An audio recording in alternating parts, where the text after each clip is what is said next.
목도에는 오래전부터 내려오는 아름다운 전설이 있습니다.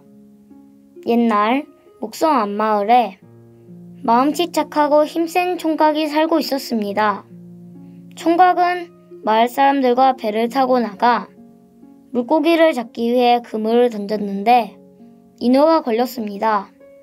총각은 눈물을 흘리는 인어가 불쌍하여 그물을 찢고 인어를 놓아주려 했습니다. 하지만 마을 사람들은 그런 총각을 내동댕이 쳤습니다. 그 순간 인어는 바다로 헤엄쳐 달아났고 총각은 마을 사람들에게 구타를 당해 기절을 하고 말았습니다.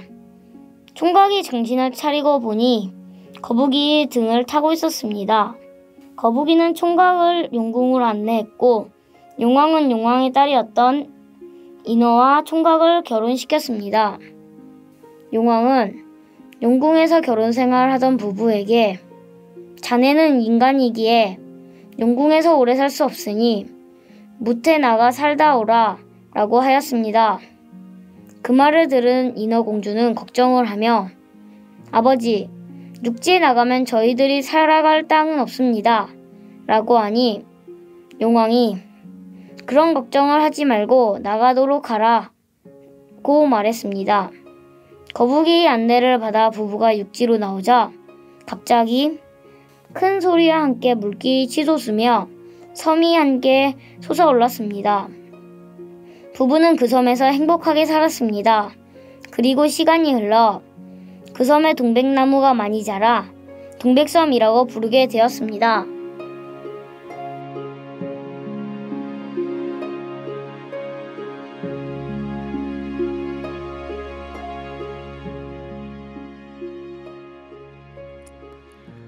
울산시 울주군에 위치한 목도는 천연기념물 제65호로 동해안의 섬 중에서 유일하게 상록수림이 자생하고 있는 섬으로 섬의 모양이 눈처럼 생겼다고 해서 목도라는 이름을 얻게 되었습니다.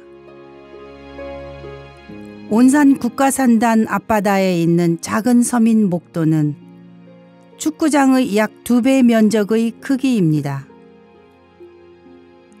1970년대 산업화 과정에서 공단 부지에 편입되어 매립될 위기에 처했었지만 주민들의 반대로 지금까지 남아있게 되었습니다. 목도에는 동백꽃이 많이 자라고 있어 동백섬이라고도 불리우는데 국내에서 동백섬으로 불리는 섬 중에서는 가장 큰 섬이랍니다. 산업화 이전에는 부산의 동백섬보다 더 유명한 나들이 장소였지만 산업화 이후 공단에 둘러싸여 접근이 힘들어지면서 사람들의 기억 속에서 잊혀져 가고 있었습니다. 어르신은 이 동네 얼마나 사셨어요? 74살이니까 75년 살았죠. 하루에 한 12서너 대. 그런데 3월달 성수기 때 그때는 3, 40대 좋아하거든. 관광버스가요? 예. 그 사람들이 뭘 보러 와요?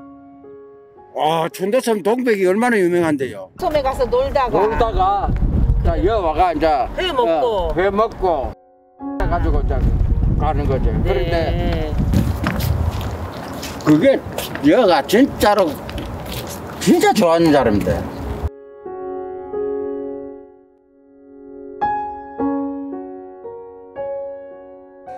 일제강점기 시절에는 일본식 한자인 춘도로 표기하면서 목도를 춘도라고 부르기도 했습니다. 이처럼 목도는 동백나무로 유명합니다. 전국에서 가장 큰 동백나무가 자라고 있는데 뿌리목 둘레가 3.1m, 높이 6.6m, 전체 폭은 9.9m에 달합니다. 동백나무 외에도 후박나무, 대나무 등 상록 화렵수가 자라고 있는데 생태계 보존을 위해 1992년부터 지금까지 29년째 출입이 통제되어 왔습니다. 30년 만에 목도섬이 개방한다고 하네요. 울산에 좀 이런 점이 많이 알려져서 좋은 취지로 많은 분들이 와서 또 가꾸어 주시면 좋겠어요.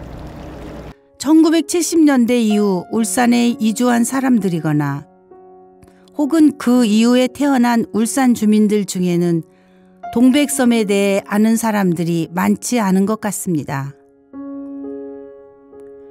약 30년간 생태계 보존이 잘 이어져 온 아름다운 동백섬. 우리 곁에 다시 돌아올 날을 기대해 봅니다.